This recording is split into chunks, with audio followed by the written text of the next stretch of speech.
Thank you అండి.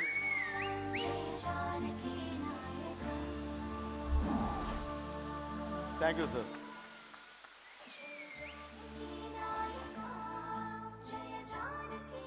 అందరికీ నమస్కారం అండి. ముందుగా ఇంతకు ముందే చెప్పానండి నేను ఒక ప్రోగ్రాంలో, ఈ సంవత్సరం తెలుగు పరిశ్రమలో ఒక 4 అద్భుతాలు జరిగినాయండి. ఒకటి, కళా తపస్వి శ్రీ విశ్వనాథ్ గారికి దాదాసాహెబ్ ఫాల్కే అవార్డు రావడం మనం తెలుగువారిగా గర్వించదగ్గ విషయం అండి. 2, బాహుబలి 2. ఈ సినిమా తెలుగు జాతి ఖ్యాతిని నలుదిశలా వ్యాపింపజేసేలా చేసిన సినిమా అండి. అందరిలోనూ దేశ విదేశాల్లో కూడా తెలుగు వాళ్ళు తలెత్తుకొని నిలబడేలా చేసిన సినిమా అండి. 3, దక్షిణ భారతదేశ చరిత్రలోనే ఇప్పటి వరకు ఒకే థియేటర్లో 1084 రోజులు ఆడిన సినిమా ఇంకా ఏది లేదండి. అది ఒక్కటి లెజెండే. అది కూడా మళ్ళీ అంటే ఇప్పటి వరకు 3 క్యాలెండర్లు చూసి 4 డిజిట్స్ అందుకున్న ఏకైక సినిమా ఆ సినిమా అండి. సో అలా కూడా మనం తెలుగువారిగా గ్యారంటీ మనం ముందున్నామండి. 4, వస్తారా రారా అని ఒక మీమాంసలో ఉన్నప్పుడు చిరంజీవి గారు 150 సినిమా అని చెప్పి మళ్ళీ వెనక్కి వచ్చి ఒక తెలుగువారి స్టామినో ఏంటో చూపించి 150 కోట్లు 150 ఫిల్మ్ అని పేరు పెట్టి 150 crores కలెక్ట్ చేసి అలా కూర్చున్నారు. అంటే అది మన స్టామినో అని చెప్తూ, అలాగే ఇప్పుడు మన నిర్మాత మిరియాల రవీందర్ రెడ్డి గారు ఒక మాట అన్నారు, టెక్నీషియన్స్కి తెలుగు ప్రేక్షకుల్ని అప్రిషియేట్ చేయాలండి, అలాగే తెలుగు రాష్ట్రాలను కూడా అప్రిషియేట్ చేయాలి బికాజ్ ఆఫ్ టెక్నీషియన్స్కి వాల్యూ. ఇప్పుడని కాదు సార్, ఎప్పుడు మన ప్రేక్షకులు ఈ ప్రేక్షకులు అండ విషయం ఏంటంటేనండి, మనకు ఒక దాసరి గారు ఉన్నారు. ఈరోజు మన మధ్య లేకపోయినా సరే ఎప్పటికీ మనలో ఉంటారు ఒక దర్శకుడుగా. మనకు ఒక దాసరి గారు ఉన్నారు, మనకు ఒక రాఘవేంద్రరావు గారు ఉన్నారు, ఒక కోడి రామకృష్ణ గారు ఉన్నారు, ఒక ఏ కోదండరామరెడ్డి గారు ఉన్నారు, అలాగే ముత్యాల సుబ్బయ్య గారు ఉన్నారు, బి గోపాల్ గారు ఉన్నారు. ఒక ట్రెండ్ అంటే ఎప్పటికప్పుడే మనకు సృష్టించిన సంగీతం శ్రీనివాసరావు గారు ఉన్నారు. ఆ తరానికైతే అంటే ఇంకా ఎంతోమంది ఉన్నారండి. ఆ తరానికి వాళ్ళు ఉంటే ఇప్పుడు వచ్చి మనకు ఒక రాజమౌళి ఉన్నాడు, మనకు ఒక రామ్ గోపాల్ వర్మ ఉన్నాడు, మనకి ఒక వినాయక్ ఉన్నాడు, వినాయక్ గారు ఉన్నారు, అలాగే ఒక పూరి జగన్నాథ్ ఉన్నాడు, అలాగే ఒక సురేందర్ రెడ్డి ఉన్నాడు, అలాగే ఒక సుకుమార్ ఉన్నాడు, అలాగే ఒక తేజ ఉన్నాడు, అలాగే మనకు ఒక కృష్ణవంశీ ఉన్నాడు, అలాగే ఎక్సెట్రా ఎక్సెట్రా ఎంతోమంది ఉన్నారు. ఈరోజు దూసుకొస్తున్నారు యువకులు, యంగ్ డైరెక్టర్స్, వాళ్ళందరూ ముందుకు వస్తున్నారు. వాళ్ళతో పాటు మీ ముందు నిలబడిన బోయపాటి శ్రీను ఉన్నాడు. అలాగే మన పరిశ్రమ, తెలుగు పరిశ్రమ ఎంత గొప్ప ఇదిలో ఉందంటేనండి, ఈరోజు భారతదేశంలోనే మనకు అద్భుతమైన ఆర్టిస్టులు ఉన్నారండి. మనకు ఒక చిరంజీవి గారు ఉన్నారు, ఒక బాలయ్య బాబు ఉన్నాడు, ఒక వెంకటేష్ బాబు ఉన్నాడు, ఒక నాగార్జున గారు ఉన్నారు, అలాగే ఒక పవన్ కళ్యాణ్ ఉన్నాడు, ఒక మహేష్ బాబు ఉన్నాడు, అలాగే మనకు ఒక ప్రభాస్ ఉన్నాడు, ఒక తారక్ ఉన్నాడు, ఒక బన్నీ ఉన్నాడు, ఒక చరణ్ ఉన్నాడు, ఒక రవితేజ ఉన్నాడు, ఒక మన గోపీచంద్ ఉన్నాడు. అలాగే ఈరోజు కుర్రాళ్ళు దూసుకొస్తున్నారండి. నాని, శర్వానంద్, నిఖిల్, అఖిల్ మొత్తం అంటే ఒక పెర్ఫార్మెన్స్ లెవెల్స్ అద్భుతంగా చూపించే కుర్రాళ్ళు మొత్తం యూత్ అంతా పరిగెత్తుకుంటూ వస్తుంది. అలాగే ఈ స్టేజ్ మీద మన తెలుగు పరిశ్రమకి ఈరోజు ఒక తండ్రి కావాలన్నా, ఒక మామయ్య కావాలన్నా, ఒక బాబాయ్ కావాలన్నా, ఒక అన్నయ్య కావాలన్నా, ఒక బావ కావాలన్నా, ఏది కావాలన్నా ఒక పెద్దరికంగా ఉన్న జగద్బాబు గారు మనకున్నారండి. సో ఇంతమంది, అలాగే అద్భుతమైన రచయితలు, అద్భుతమైన మ్యూజిక్ డైరెక్టర్లు, సరస్వతి పుత్రులు, అద్భుతమైన రచయితలు, సరస్వతి పుత్రులు, ఇంతమంది మనకు ఉండడానికి, ఈరోజు ఇక్కడే ఎక్కువ మంది ఉండడానికి కారణం ఏంటంటే తెలుగు ప్రజలు సినిమా అంటే అభిమానంతో చెవి కోసుకుంటారు. వాళ్ళు ఉండబట్టే వీళ్ళందరూ ఇక్కడ ఇంత అద్భుతంగా ఉన్నారండి. సో అందుకని ముందుగా తెలుగు ప్రేక్షకులకు నా కృతజ్ఞతలు తెలియజేస్తూ ఇప్పుడు జయ జానకి నాయక ఈ సినిమా జయ జానకి నాయక అని పెట్టినప్పుడు అసలు దీనికి టైటిల్ ఏంటండి ఇది అని చెప్పి చాలామంది నన్ను ఇచ్చేశారండి. ఈ టైటిల్ పెట్టడానికి కారణం ఏంటంటే అన్నీ చూసుకొని కొంచెం నేను అన్నీ చూస్తానండి. చూసే క్రమంలో జాత వస్తే బాగుంటుంది అనుకున్న టైంలో నాతో పాటు నా అసోసియేట్ ఉన్నాడండి మల్లి అని. ఒకసారి నేను కెమెరామెన్ రిషి పంజాబీ గారు మొత్తం హంసలది వెళుతూ టైటిల్ మీద కొట్టుకొని చాలా ఇదైంది. అలా కాదు, కొత్తగా వెళ్ళాలి, తెలుగు ప్రేక్షకులు ఇప్పుడు కొత్తదనాన్ని ఆహ్వానిస్తారు, కొత్తగా వెళ్ళాలి, ఏం చేద్దాం ఎలా అంటే సార్ జయ జానకి నాయక ఎలా ఉంటుంది అన్నాడు. ఈ టైటిల్ యాక్చువల్లీ నా అసోసియేట్ పెట్టిందండి. తను పెడితే అది ఓకే చాలా బాగుందని చెప్పి అప్పుడే ఫిక్స్. ఇక ఆ తర్వాత ఇక ఎవరు ఏం చెప్పినా సలహా అడుగుతామే తప్ప ఒకటి మాత్రం ఫిక్స్ అండి, ఏం చెప్తున్నారు, ప్లస్లు ఏంటి మైనస్లు ఏంటి. అలాగే నా శ్రేయభిలాషులు ఉన్నారు చాలామంది, వాళ్ళు చెప్పారు లేదండి ఇందులో పవర్ ఉంది అని చెప్పి వాళ్ళు ఇచ్చేసారు. ఓకే ఒక్కొక్కటి వింటూ ఓకే ఫైనల్గా డెసిషన్ ఇదండి. దీనికి కారణం ఏంటంటేనండి, లైఫ్లో కష్టం వచ్చిన ప్రతిసారి లైఫ్ను వదలం, ప్రేమను మాత్రం వదిలేస్తాం. నేను వదలను, ఎందుకంటే నేను ప్రేమించా అనే క్యారెక్టర్, ఆ క్యారెక్టర్ ఇక్కడి నుంచి ఒక ఎక్స్టెన్షన్ ఉంటుందండి. ఇప్పటి వరకు లవ్ చేస్తే సపోజ్ మన సమాజంలోనే మన సొసైటీలోనే లవ్ చేస్తే సపోజ్ ఆ అమ్మాయి తప్పని పరిస్థితుల్లో పెద్దవాళ్ళకి తల వంచి ఎవరికైనా పెళ్లి చేసుకొని వెళ్ళిపోయినా, లేదంటే తప్పక ఏదైనా ఒక చిన్న మిస్ జరిగినా, ఏది జరిగినా మందు కొట్టి దాన్ని అది చేస్తామని ఇదని అదని మిస్అండర్స్టాండ్ చేసుకొని ఇష్టం వచ్చినట్టు మాట్లాడుకునే ఎక్కువ శాతం సభ్య సమాజంలో మనం చూసామండి. కానీ ఇక్కడ అలా కాదండి. ఈ హీరో ఎలాంటి వాడంటే, నా తండ్రిని ఎలా ప్రేమించానో, నా తల్లిని ఎలా ప్రేమించానో, నా అన్నని ఎలా ప్రేమించానో తనని కూడా అలాగే ప్రేమించా. నా తండ్రి తల్లి అన్న ప్రపంచంలో ఎక్కడున్నా ఎప్పుడున్నా ఎలా బాగుండాలని కోరుకుంటానో, నా తను కూడా ఎక్కడున్నా ఎవరితో ఉన్నా అలాగే బాగుండాలి, లేదంటే నేను అక్కడ నిలబడతా అనే క్యారెక్టర్.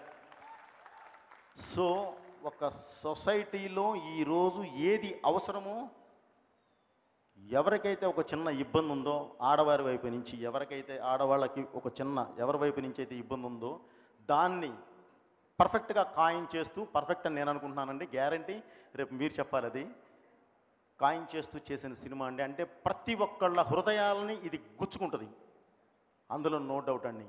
అలాగే ఈ జయ జానకి నాయక ఒక సినిమా చేసాం, కథ బాగుంది, సినిమా బాగుంది, హీరో డైలాగులు అద్భుతంగా చెప్పాడు, అద్భుతమైన డాన్సులు చేస్తాడు, అద్భుతంగా ఫైట్లు చేస్తాడు. ఇది అనుకుంటే మాత్రం ఈ సినిమా చేసేవాడిని కాదండి. ఇది కాదు, ఈ కుర్రాడు ఈ సినిమా చూసిన తర్వాత ఇలాంటి క్యారెక్టర్ సొసైటీకి కావాలి అని చూసిన వాళ్ళు అనుకోవాలి. ఇలాంటి కుర్రోడు మా ఇంట్లో నా అన్నగా ఉండాలి, నా తమ్ముడుగా ఉండాలి, నా భర్తగా ఉండాలి, నా లవర్గా ఉండాలి, నా కొడుకుగా ఉండాలని ప్రతి ఒక్కళ్ళు కోరుకునేలా ఉండే క్యారెక్టర్ ఈ క్యారెక్టర్. ఆ క్యారెక్టర్కి ఒక్కసారి వేసి చూస్తే, లెన్స్ వేసి చూస్తే కనిపించింది శ్రీను. అంత అద్భుతంగా చేశారండి. ఈ సినిమా చూసిన తర్వాత ప్రతి ఒక్కళ్ళు అనుకుంటారు ఈ క్యారెక్టర్ శ్రీను అనే క్యారెక్టర్, ఈ శ్రీను మా ఇంట్లో ఉండాలి అని కోరుకుంటారు. అంత అద్భుతంగా చేశారు. రేపు మీరే చూస్తారు. ఎందుకంటే ఇంత ఎక్కువ నేను కూడా మాట్లాడకూడదు, ఎందుకంటే మీరు సినిమా చూడాలి, చూసిన తర్వాతే మీరు చెప్పాలి. కానీ ఈ సినిమాలో ఉన్న ఆ క్యారెక్టర్కి ఉన్న ఆ ఇది చూసి నేను మాట్లాడుతున్నానండి. అలాగే ఈ సినిమా ఇంత అద్భుతంగా రావడానికి ప్రతి ఒక్కరు, నాతో పాటు పనిచేస్తున్న నా రైటర్ రత్నం గారి దగ్గర నుంచి, నా ఆర్ట్ డైరెక్టర్ సాయి సురేష్ దగ్గర నుంచి, మెయిన్ నా కళ్ళు, నా బ్రదర్ రిషి పంజాబీ ఎప్పుడు నన్ను పొరపాటున కూడా డైరెక్టర్ అన్న భావంతో ఉన్నాడు. అసలు నా బ్రదర్ అన్న దీంట్లో ఉంటాడు. మా రిలేషన్ అంత అద్భుతంగా ఇదిలో పెడుతుందండి.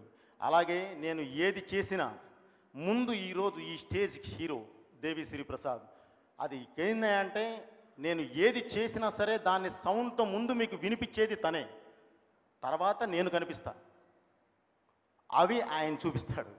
సో ఇంత లింక్తో నడిచి వెళ్ళిన ఈ ట్రావెల్, అలాగే నా ఆర్టిస్టులు, ఈ టెక్నీషియన్స్తో పాటు అండి, ఈ టెక్నీషియన్స్లో మెయిన్ నేను చెప్పుకోవాల్సింది అంటే పాటలు. ఈరోజు పాటల గురించే ఎక్కువ మాట్లాడాలి సినిమా కన్నా కూడా. పాటలు ఆల్రెడీ దేవి గారు చెప్పారండి, చంద్రబోస్ గారి గురించి చెప్పారు, మన శ్రీమణి గురించి చెప్పారు, ఇతర టెక్నీషియన్స్ అందరి గురించి కూడా చెప్పారు. నిజంగా చాలా ఆనందంగా ఫీల్ అయ్యాం. ఎందుకంటే వాళ్ళందరూ మా వెనక ఉండి ఇది చేయబట్టే మేము ఈరోజు ఈ దీనికి వచ్చాం. అలాగే మాట్లాడుకోవాల్సిన వాళ్ళు ఇంకా అతి ప్రధానమైన వాళ్ళు టెక్నీషియన్స్ నుంచండి, నా లైట్ ఆఫీసర్స్ దగ్గర నుంచి. అంటే ఎంత కష్టపడ్డారంటే ఒక హంసల్ దీవ్ అనే ఎపిసోడ్ మీరు చూస్తారు, మళ్ళీ 5 years వరకు చూడలేరండి అలాంటి ఎపిసోడ్. అంత అద్భుతంగా అంత హై లెవెల్లో ఉంటుంది. ఆ ఎపిసోడ్ చెయ్యాలి అంటే 690 మంది యూనిట్ సముద్రంలో 11 days ఈ లోతు నీళ్ళలో దిగబడి ఉండాలి. 11 days లైట్ ఆఫీసర్స్. పొరపాటున ఒక షాక్ వస్తే చాలా దూరం పెడుతుంది. అయినా సరే నా మీద నమ్మకంతో, నేను తీసుకునే కేర్ మీద ఉన్న నమ్మకంతో వాళ్ళు మొత్తం పనిచేశారండి. లైట్ ఆఫీసర్స్ దగ్గర నుంచి, నా డ్రైవర్స్ దగ్గర నుంచి, ప్రొడక్షన్ బాయ్స్ దగ్గర నుంచి, నా పక్కన పనిచేసే వాళ్ళ దగ్గర నుంచి, నాకు భోజనం పెట్టేవాళ్ళ దగ్గర నుంచి ప్రతి ఒక్కళ్ళు. సో ముందు వాళ్ళకి నేను థ్యాంక్స్ చెప్పాలండి. ఎందుకంటే మంచినీళ్ళు అవ్వాలి అని నేను ఇవ్వను, నేను చెప్తాను అంతే, ఇచ్చేవాడు వేరే ఉంటాడు. సో అలా ప్రతి ఒక్కళ్ళు ఎంతో ఎంతో ఎంతో కష్టపడి పనిచేశారండి. వాళ్ళందరికీ, నా డ్రైవర్తో సహా నాకు పనిచేసిన ప్రతి ఒక్కళ్ళకి నా కృతజ్ఞతలను తెలియజేస్తూ, ఇక ఆర్టిస్టులు అండి. శ్రీనుని ఎందుకు తీసుకున్నానో నేను చెప్పాను. రకుల్ ప్రీత్ సింగ్ నాకు ఆల్రెడీ సరైనోడు చేసి ఉందండి. ఇప్పుడు నా మామూలుగా నాకు టైం దాటి వెళ్ళిపోయినా సరే నేను మాట్లాడాల్సిందే, ఎందుకంటే వాళ్ళందరూ నా ఆర్టిస్టులు, నేను మాట్లాడకపోతే కరెక్ట్ కాదండి. తను ఈ క్యారెక్టర్కి అచ్చుకుద్దినట్టు యాప్ట్ అండి. రేపు సినిమా చూసి మీరు చెప్తారు, ఇప్పటివరకు ఆ అమ్మాయి చేసిన సినిమా జర్నీలన్నీ ఒక ఎత్తు, ఈ సినిమా జర్నీ ఒక ఎత్తు. అంత అద్భుతమైన క్యారెక్టర్ ఇందులో. అంటే ప్రతి ఒక్కళ్ళు ఆ అమ్మాయిని చూసి కన్నీళ్ళు పెట్టుకుంటారు, అంత ఇది ఉంటుంది. అలాగే మిగతా జగపతి బాబు గారి దగ్గర నుంచి శరత్ కుమార్ గారు, ఆయన నేను చెన్నై వెళ్ళి కలిసి, సార్ ఈ సినిమా చేస్తే చాలా బాగుంటుంది అంటే అందరూ ఇదే మాట చెప్తారమ్మా అన్నారు. లేదు సార్, ఈ క్యారెక్టర్ మీరు చేస్తేనే యాప్ట్, న్యాయం జరుగుతుంది, ఇట్స్ ట్రూ, కావాలంటే రేపు చూడండి మీరు అని అంటే చేసిన తర్వాత ఆయన అప్రిషియేషన్ ఏంటో నాకు తెలుసండి. అలాగే వాణి విశ్వనాథ్ గారు వెతికి వెతికి పట్టుకొని మరి వచ్చామండి ఆ క్యారెక్టర్ కోసం. ఎందుకంటే ఆమె చేస్తేనే ఆ క్యారెక్టర్ పండుద్ది. దానికి ఆర్ఆర్ కొట్టారని దేవి గారు అసలు ఒక్కసారిగా ఓపెన్ చేస్తే ఒళ్ళు తలతరిచ్చేస్తుంది. సో ఆ విధంగా అయిపోయింది. ఎందుకంటే ఆర్ఆర్ కూడా అయిపోయి మిక్సింగ్ కూడా జరిగిపోతుందండి. అలాగే రిమైనింగ్ నా ఆర్టిస్టులు మొత్తం ఎదురుగా ఉన్నారండి.